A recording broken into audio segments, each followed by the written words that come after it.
आज आपण भगवद्गीता अध्याय 3 कर्मयोग श्लोक क्रमांक 21 समजून घेण्याचा प्रयत्न करणार आहोत. यामध्ये आपल्याला अ, आपल्यासाठी आदर्श नेता कोण आहे, त्यांचे कर्तव्य काय आहे, त्यांनी आपल्या कर्तव्याचं पालन कसं करायचंय याविषयी आपल्याला महत्वपूर्ण माहिती मिळणार आहे. तर चला आपण सुरू करूया. यत् यत् आचरति श्रेष्ठ यत् यत् आचरति श्रेष्ठः तत्तत् एव इतरः जनः तत्तत् एव इतरः जनः सः यत् प्रमाणं कुरुते स यत् प्रमाणं कुरुते लोकः तत् अनुवर्तते.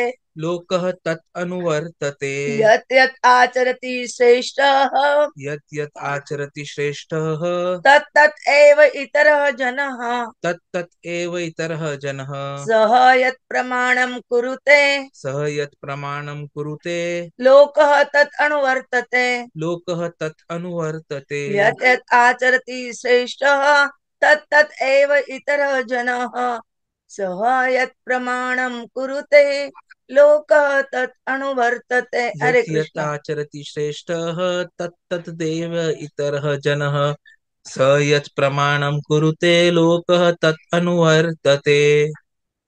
अनुवाद सॉरी भाषांतर. श्रेष्ठ व्यक्ती जे जे करते त्याचे अनुसरण सामान्य जन करतात.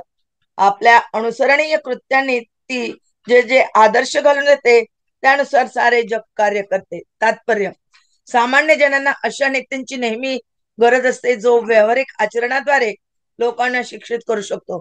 जर एखादा नेता स्वतःच धूम्रपान करीत असेल तर तो लोकांना धूम्रपान बंद करा असे शिकवू शकत नाही. श्री चैतन्य महाप्रभूंनी सांगितले आहे की एखाद्या शिक्षकाने शिकवण्यास प्रारंभ करण्यापूर्वी योग्य वर्तन केले पाहिजे. जो या प्रकारे शिकवितो त्याला आचार्य किंवा आदर्श शिक्षक म्हटले जाते.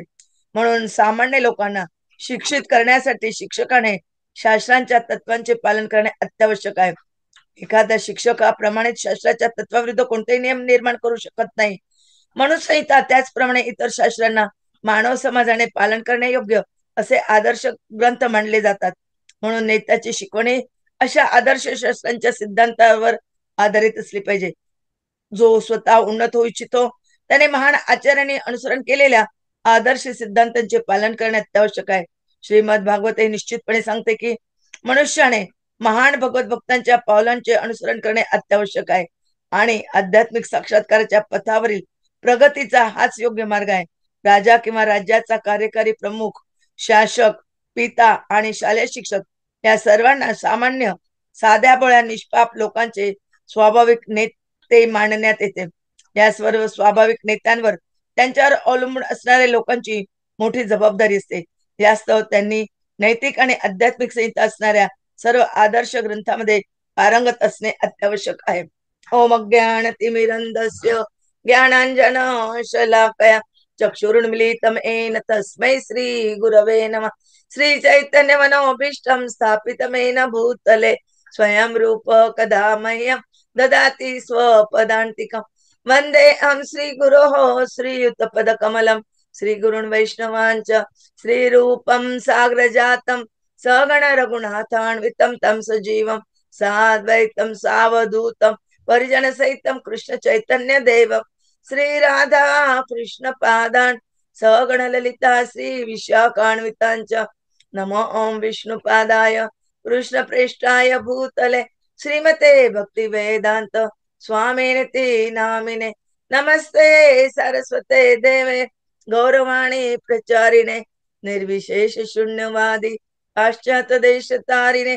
वांछा कल्पतरुभे च कृपा सिंधुभे एव च पतितानां पावनेभ्यो वैष्णवेभ्यो नमो नमः. जय श्री कृष्ण चैतन्य प्रभु नित्यानंद श्री अद्वैत गदाधर श्रीवासादि गौर भक्त वृंद. हरे कृष्णा कृष्ण कृष्ण हरे हरे, हरे राम राम राम हरे हरे. हरे कृष्णा कृष्ण कृष्ण कृष्ण हरे हरे, हरे राम राम राम हरे हरे. हरे कृष्णा कृष्ण कृष्ण कृष्ण हरे हरे, हरे राम राम राम हरे हरे, हरे कृष्णा. निताई गौर भगवान, राधा कुंज बिहारी आणि चैतन्य महाप्रभू, भक्ती सिद्धांत सरस्वती ठाकूर, श्रीला प्रभुपाद, सगळे आचार्य, सगळे गुरु आणि सगळे भक्त, विशेष कर उपस्थित भक्तांच्या चरणाशी मी प्रणाम करत आहे. कृपा करून आपण प्रणाम स्वीकार करावा व कृपा वर्षाची बोछार करावी अशी मला मी अपेक्षा करते, ताकि मी कुछ काही बोलण्यामध्ये सक्षम होऊ शकेल. आज आपला जो श्लोक आहे ना, तो खूप महत्वपूर्ण आहे. याच्यामध्ये काय सांगितलेलं की यत यत आचरती, म्हणजे जे जे आचरण करतं, कोण करतं? श्रेष्ठ. श्रेष्ठ म्हणजे मोठी व्यक्ती. आपण असं नाही म्हणू शकत की खूप मोठी, खूप प्रतिष्ठित व्यक्ती असं नाही, तर आपल्यापेक्षा वरिष्ठ किंवा आपल्यापेक्षा पुढच्या पायरीवर असणारी. म्हणजे आता आपण समजा नुकतंच भक्तीमध्ये आलो आहोत, तर आपल्यापेक्षा अगोदर जे भक्तीमध्ये ते किंवा त्यांच्यापेक्षा अजून सिनियर जे भक्त आहेत ते, असे जे वरवरच्या पातळीवर जे आपण इथे हे खालून वर जातोय आपण. आणि ऍक्च्युअल भक्तीमध्ये कसं येतो आपण, भक्ती कशी स्वीकारतो आपण, वरून खाली येणारी आरोह पद्धतीनुसार, अवरोह पद्धतीनुसार आणि आरोह पद्धती. तर आपल्यापेक्षा जे श्रेष्ठ आहेत ना, ते जे का आचरण करतात तसं आपण आचरण करतो. तत एव इतर जन, इतर म्हणजे दुसरे लोक, श्रेष्ठ लोक सोडून जे भक्तीमध्ये सिनियर आहेत त्यांच्या व्यतिरिक्त जे काय नवीन नवीन आलेले आहेत किंवा जे भक्त नाहीयेत, अभक्त आहेत किंवा ते भगवंताला मानत नाही, असे जे इतर लोक आहेत ते काय करतात, आपल्या आजूबाजूचं जे माहोल असेल त्या माहोलमध्ये असणाऱ्या व्यक्तींच्या प्रमाणे ते वागण्याचा प्रयत्न करतात. काही लोक काय भ्रष्टाचारी लोक असतात आपल्या आजूबाजूला, मग ते चुकीचे काम करून पैसे मिळतात. तर असं उदाहरण देतात या प्रभुपादजी आपल्याला, की भ्रष्टाचार करून पैसा मिळवून नाव कमवण्यापेक्षा तुम्ही मेहनतीने कुली व्हा आणि म्हणजे साधारण काम करून तुम्ही आपलं जीवन यापन करा. त्यामुळे जे समाधान मिळेल ते आपल्याला याच्याने मिळणार. आपण बघितलं असेल की किती मोठे मोठे लोक आहेत, त्यांना झोप लागत नाही, त्यांना गोळ्या घेऊन सुद्धा झोप लागत नाही. मग असा त्यांनी कमवलेला पैसा काय कामाचा? आणि जर एखादी श्रमिक असेल, खूप कष्ट करते, दिवसभर कष्ट करून आणली आणि संध्याकाळी घरी आली, फ्रेश झाली, जेवण केलं की तिला ताबडतोब झोप लागते. ते महत्वाचं आहे. आणि पैसा कमावून जर त्या पैशाचा उपयोग भगवंताच्या सेवेमध्ये करत नसेल तर त्या पैशाचा काय उपयोग? खर तर आपण जो काय पैसा कमवतो त्या कमाईचा रूप गोस्वामी गोस्वामींच्या नुसार जर म्हटलं तर 50% आपण भगवंताच्या सेवेमध्ये लावायला पाहिजे. आज कोणी तसं करतं का? हा मोठा प्रश्न आहे. आपण जर कुणाला म्हटलं की कमाई कमाई मी करायची आणि 50% देऊन टाकायचं, हे कोणी सांगितलं? लोकांचं उत्तर हेच असणार आहे.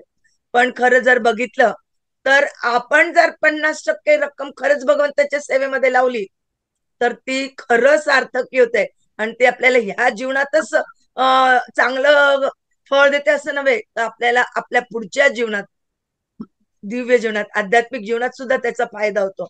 आज आपण जर समजा म्हटलं की मी का करावं, हे का द्यावे मी पैसे, नका देऊ, काही फरक पडत नाही. परंतु ऐन कैन प्रकारे भगवंत अशी परिस्थिती निर्माण करतात की आपल्याला काही आजार होतात, आजारांच्या द्वारे आपल्याला त्याच्यावर खर्च करावा लागतो, एनकेन प्रकारे तो पैसा जातो.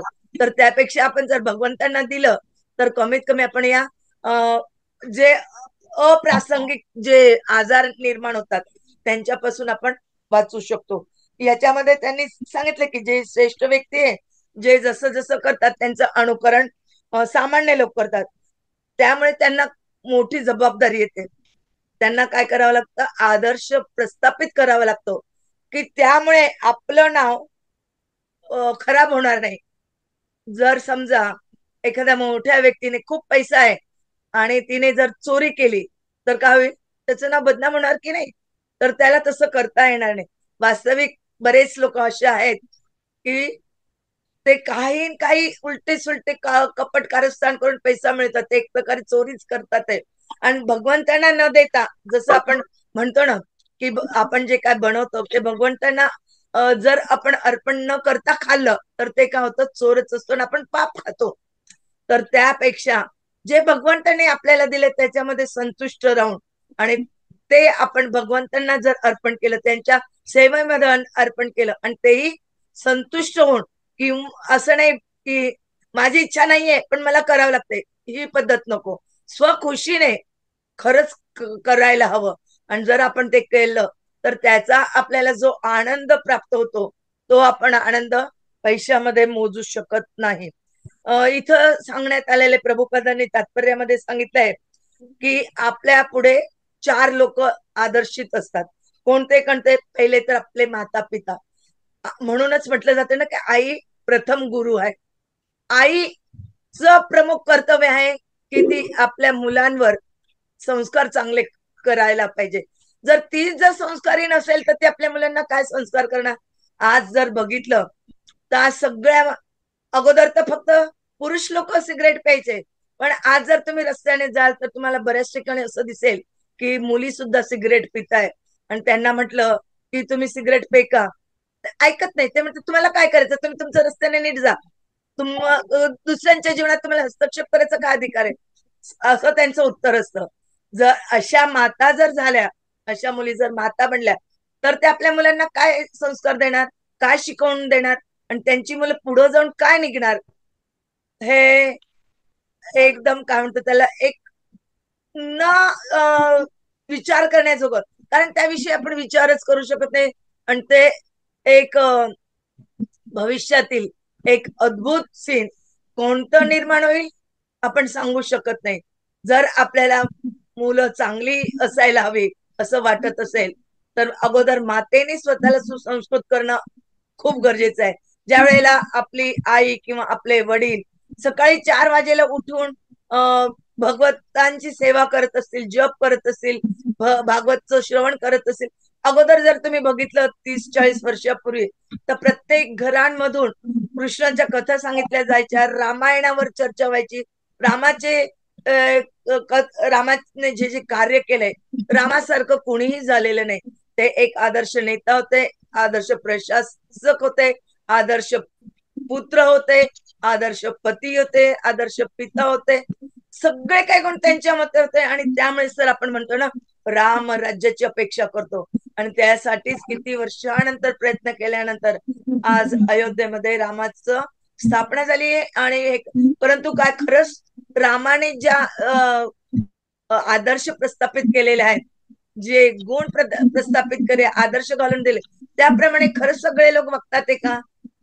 ते महत्व नुसतं मंदिर बनवून महत्वाचं नाही, तर मंदिरातून त्याप्रमाणे आपल्या आचरणात आणतोय की नाही हे पाहणं महत्वाचं आहे. आणि त्यामुळे आपल्याला भगवंतानी घालून दिलेले जे आदर्श आहेत त्यांना आपण काय म्हणतो, आचार्य किंवा आदर्श शिक्षक जे म्हणतो आपण ते महत्वाचे. आणि चैतन्य महाप्रभूंनी पण सांगितलंय की शिक्षकाने शिकवण्यास प्रारंभ करण्यापूर्वी योग्य वर्तन केलं पाहिजे.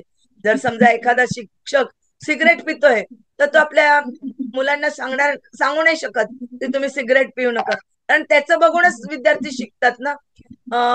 याच्यावर एक उदाहरण कदाचित तुम्ही ऐकलं असेल. एक म्हातारी आई होती, तिचा नातू होता, तो खूप गोड खायचा. ती खूप प्रयत्न करायची की खाऊ नको, दात खराब वगैरे होतील, पण तो ऐकत नव्हता. मग तिने ऐकलं होतं की खूप दूर अंतरावर एक बाबा राहतात, ते ना सगळ्यांना चांगलं ज्ञान प्रदान करतात. चला आपण त्यांच्याकडे जाऊया, कदाचित त्यांच्या सांगण्यावरून आपल्या मुलाचं म्हणजे नातवाचं हा जो वाईट गुण आहे तो सुटू शकतो. म्हणून ती त्याला घेऊन त्या बाबांकडे गेली. बाबांना सांगितलं तिने आपला प्रश्न काय आहे ते. बाबांनी मोठ्या उत्सुकतेने तो ऐकून घेतला, त्याच्यावर थोडा विचार केला आणि मग नंतर डोळे बंद करून त्यांनी स्वतः विचार करून नंतर मग डोळे उघडून त्यांना सांगितलं, आई ठीक आहे, तुम्ही काय करा, 1 हफ्त्यानंतर या, मग मी याच्यावर तुम्हाला उत्तर सांगतो. बिचारी एवढ्या लांब चालत गेली, ती एवढ्या लांब परत आली, परत 1 हफ्त्यानंतर गेली. तेव्हा त्या बाबांनी काय केलं, त्या मुलाला बोलवलं, जवळ बसवलं आणि त्याला म्हटलं, बेटा गोड खायचं नाही, बस एवढंच उत्तर दिलं. म्हातारीला राग आला. त्या आजीबाई म्हणाल्या, तुम्हाला जर एवढंच सांगायचं होतं तर त्या दिवशी का नाही सांगितलं, मला एवढं का यायला जायला लावलं. त्यावेळेला त्यांनी सुंदर उत्तर दिलं, आई मी स्वतः गोड खात होतो, तर मी त्याला कसं उत्तर देणार की तू गोड खाऊ नको. आधी मी गोड बंद केलं, 1 हप्त्यापासून मी गोड खाल्लं नाही, आणि म्हणून मी त्याला आज अगदी निश्चिंतपणे सांगू शकतोय की तू गोड खाऊ नको.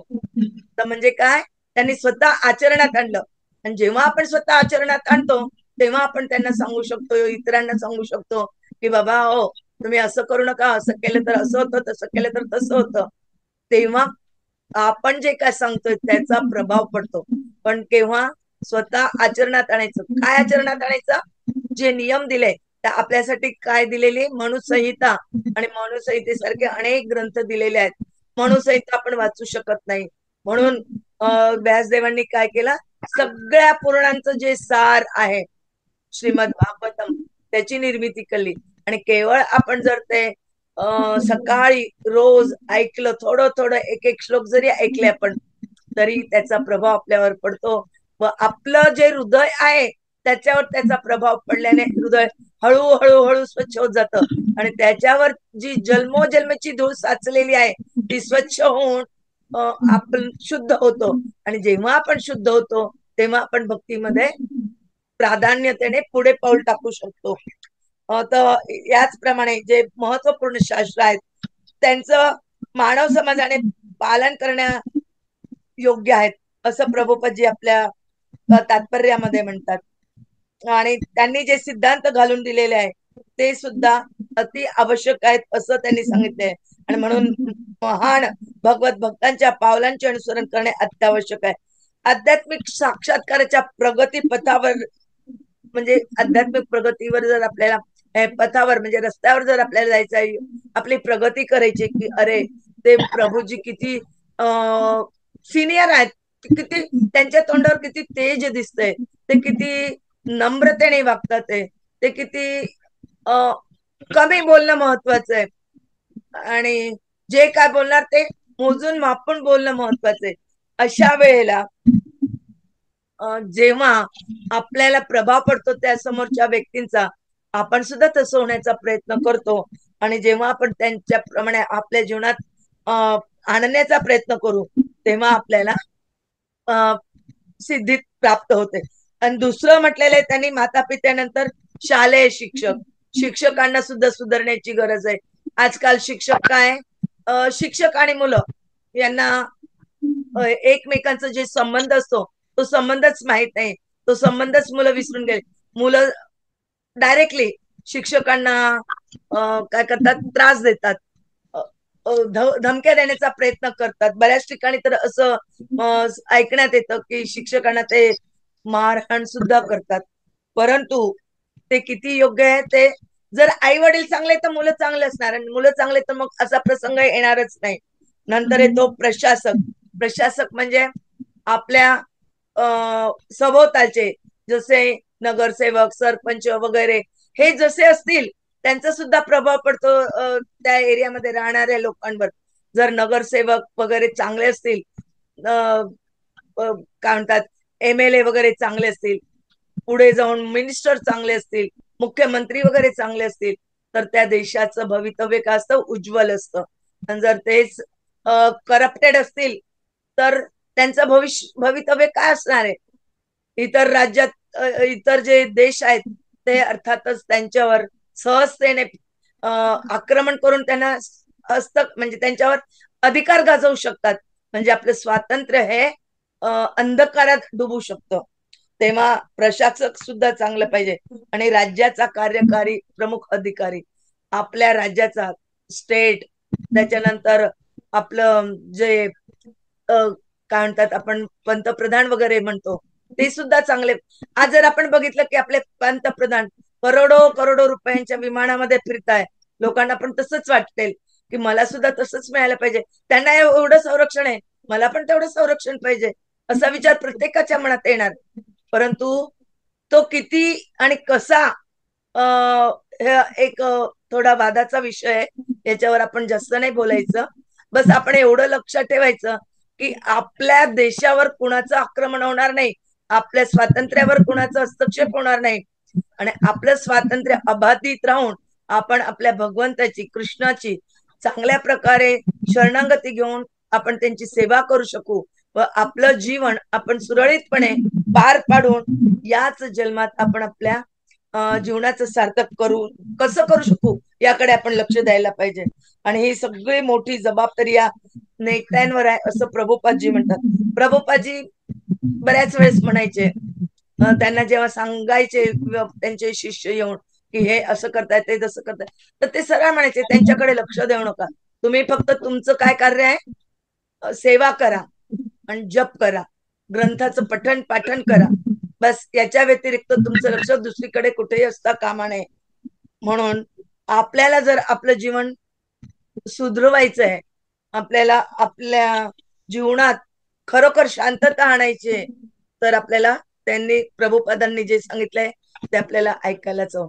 आणि म्हणूनच या श्लोकामध्ये सांगितलेलं आहे यत यत आचरती श्रेष्ठ, म्हणजे ज्याप्रमाणे श्रेष्ठ लोक आचरण करतात तत तत एव इतर जन, त्याप्रमाणे इतर लोक त्याचं अनुकरण करतात. आणि त्यामुळे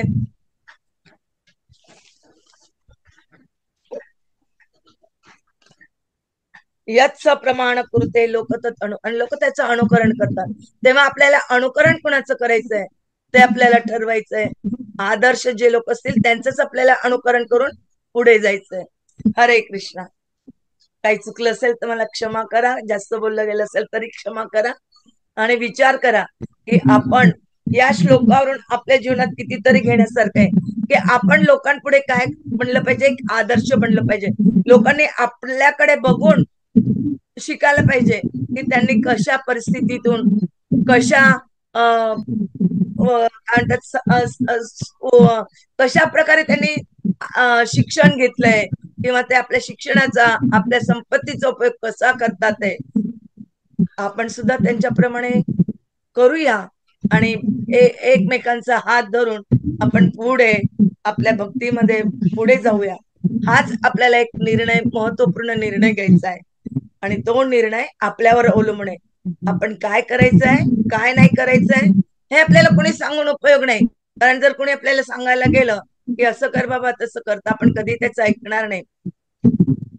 त्याऐवजी आपण स्वतः त्याच्यावर चिंतन करायचंय आणि ते योग्यच आहे, अयोग्य कोणत्याही प्रकारे नाहीये. कारण शास्त्राचा आपण अभ्यास करतोय, भगवंतावर पूर्ण विश्वास ठेवतोय आणि भगवंत आपल्या बरोबर कधीही चुकीचं करणार नाही. भगवंत जे काय करतील ते आपल्या चांगल्यासाठी करतील, यावर आपण विश्वास ठेवला तर सगळं काही आपलं परिपूर्ण रीतीने पूर्ण होईल आणि आपण आपल्या ध्येयामध्ये यशस्वी होऊ शकू. हरे कृष्ण. वांछा कल्पतरुभ्यश्च कृपा सिंधुभ्य एव च पतितानां पावनेभ्यो वैष्णवेभ्यो नमो नमः. हरे कृष्ण.